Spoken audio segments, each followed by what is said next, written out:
Hey guys, Lancy here. Hope everyone's doing well. Thanks for joining me. We're looking to some more MTG market movers for the week, as well as some reserve list dual lands and some stocks. So let's get to it. So one of the main things is the new set for Innistrad has been, well, at least is starting to have some spoilers out. What do you know? More vampires, more human support. So we're going to see what that has done to the market in the last week, and it's going to be pretty obvious. Let's get right to it. So first card, bought back. Pretty good graveyard card, especially if you're going to be chucking things into graveyard. There is quite a few things in Innistrad that always did that kind of stuff, so it makes sense why people would start picking it up. It might have also been mentioned in a YouTube channel for people to start getting interested in it. It looks like there's also something in Modern for it. Moving to Quest of Eula's Temple. World Wake. Now, this is a while back, and this card actually started dipping on January 21st. But it looks like there's a bit of a spike again, and it's now sitting at $2.89 on TCG Player. Never been reprinted before, so this card could continue going up. I mean, it depends on really what people are going for it in the first places. We got Terrain Generator. It's an okay card. I think for the cost it always had, it's kind of hard to say why you'd go for it. It's obviously a great commander card in certain decks, but outside of that, it's tricky to know exactly what you're going to be doing with it. It's good in artifacts and Eldrazi decks because it's pretty colorless mana to begin with. Moorish Cavalry from Arabian Nights. Now, I feel like I have this, but do I have to? I got the time shifted version. I was looking at it, I'm like, I've seen that art before. Anyways, so yes, it has been reprinted and time shifted. It looked exactly the same. It's a bit different coloring, but outside of that, it's the same card. Obviously, Arabian Nights gets a bit more of a privilege for cost because it's just so much older. Good versions of this card could actually sell for about $7 to $8. Mystic Gate from shadowmore, a shadowmore card. Any shadowmore card, pretty expected what's going to happen when people start getting interested in it. Spiking straight up from around about $11 to $16 to now sitting around about $25 to $40 on the high-end cards. Pretty crazy, actually. And Zendikar Expeditions, $127. Crazy stuff. Very impressive. Breath of Fury, small increase for this card, only moving up by a couple of dollars. Or not even that, a couple of cents. But still, it's a cheap card to begin with, so any movement is going to be noticed. Cabal Go from Arabian Nights card. Now this one, it's actually hard to tell when it's jumped up. You can see that little dip that just went up for the market price. I personally don't think that that's actually worth talking too much about it. It's an expensive card anyways because it's Arabian Nights and it's old and never been reprinted. And on the reserve list, a lot of things going for it, but it is not cheap right now. Jovial Evil from Legends, cool art, reserve list card. It's not the best card. In fact, it's a terrible card. So, you're pretty much getting it for the rarity, I guess. Mero Ryojiria. Man, with a name like that, you'd expect that to be a legendary card. But had a huge spike up, moving down ever since. Merfolk card, obviously, very useful in those decks. And it's only ever been reprinted in a Friday Night Magic. Sorry, I think, yeah, so Friday Night Magic, and that's $20. So, no matter what, it's an expensive one.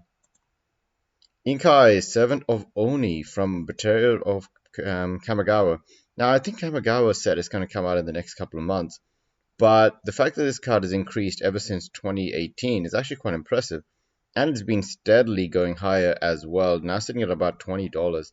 I think I have one of these cards, and I think I might actually have. So I got the pre-release card, and possibly one of these other ones. I don't have the secret lair, sadly, but anyone that picked that up is going to be pretty happy with the purchase now. Bloodmark Mento from Dual Decks Knights vs Dragons. Red creatures, you have first strike. It's okay. Most red creatures come with first strike unless you're going for something specific. It's a small jump in price, nothing to talk about. A lot of Atlantis from Classic 6th edition. Big spike up for the market price. Starting dropping down the average price. The market price is starting to catch up. $8.98 on TCG. You can see this card has been printed many times. But truthfully, the revised edition and the Classic 6th edition are some of the cheapest that you can get this card for. Which is crazy. Even the time shifted one is more expensive. White bordered cards just don't have the same premium if there's other versions of them out there. Anyways, moving straight on to Pioneer from MTG Goldfish. Let's find out what the biggest movers are. So Brought Back is got a huge move today, 22%. But moving over to the weekly change, we got Teferi Time Raveler gaining by 14%. Eodon of the Great Revel, great for red burn decks, 18% gain for the week. Bought Back, 74% gain for the week. The rest of them are all vampire-centric or in some other way. Innistrad, the new release centric, except for Emrakul, and Ulmark. I think they're just coming up because they did get sold pretty hard in the last couple of months. So you got Sorin, you got the Scarab God for zombies, Alinda for vampires, Mana Flux just because it's a good card for Commander, and Grim Tutor, which has got dropped all the way down to 1688, and is now slowly starting to stabilize, I assume. Biggest losers, nothing too crazy. The biggest 9% is Arlen Cord, but she had a huge gain in the last couple of weeks. Then you got Alamatra's Archive, another 9% drop to $7.25. Moving over to Modern, biggest gain, Solitude, 25%, $60.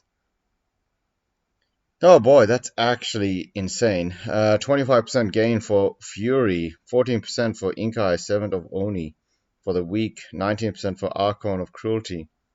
Yeah, that's actually really crazy. This is Modern Horizons 2. So yeah, if anyone got their hands on Modern Horizons 2 and got some of these cards, they got some good things coming up in the next couple of weeks. But that doesn't mean that it has to stay like that. It could stabilize at some point. Leech Lord of Yonks dropping down by 27%, and I said $25.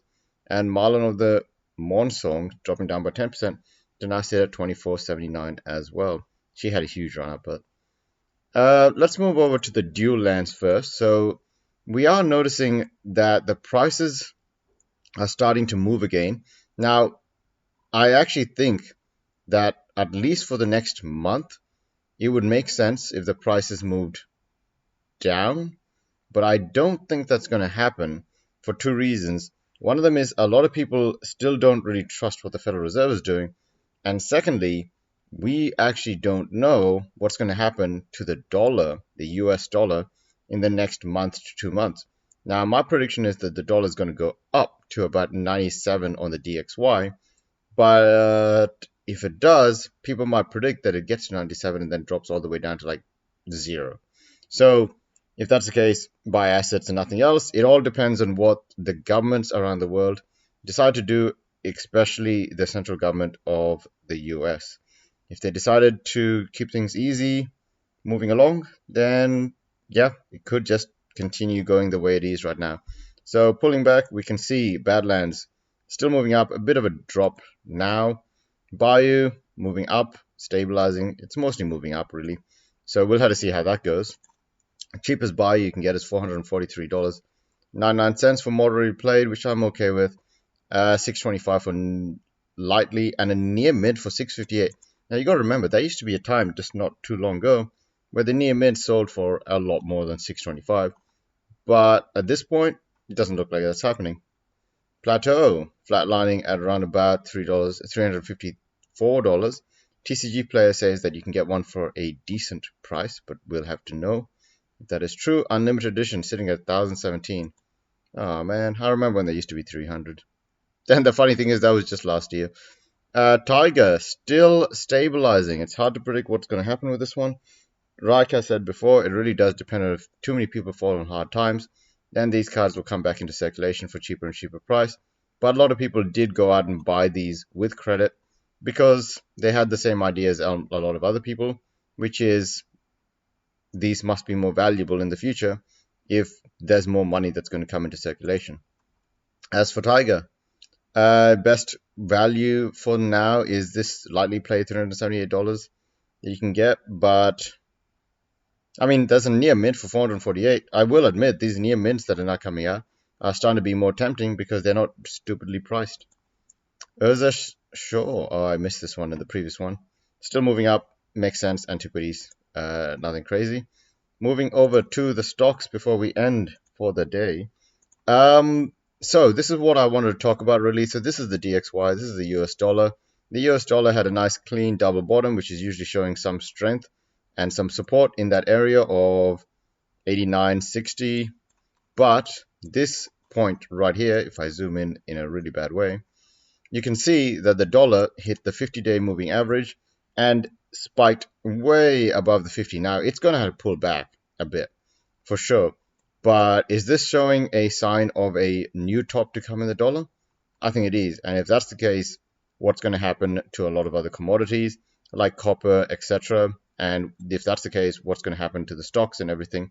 Because the stock market right now has been shrugging off the dollar's gains like it means absolutely nothing, which maybe it does, maybe it doesn't. But all the Federal Reserve guys have taken their cash out of the stocks, at least for now.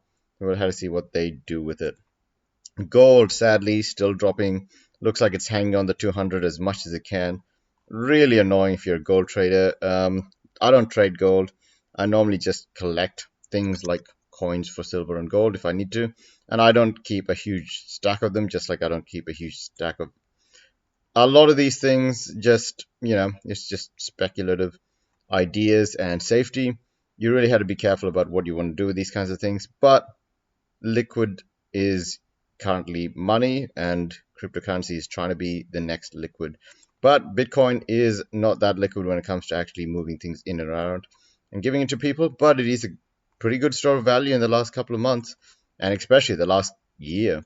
So we can see that right now Bitcoin is still topping out. It looks like it's got a downward curve and it is dropping.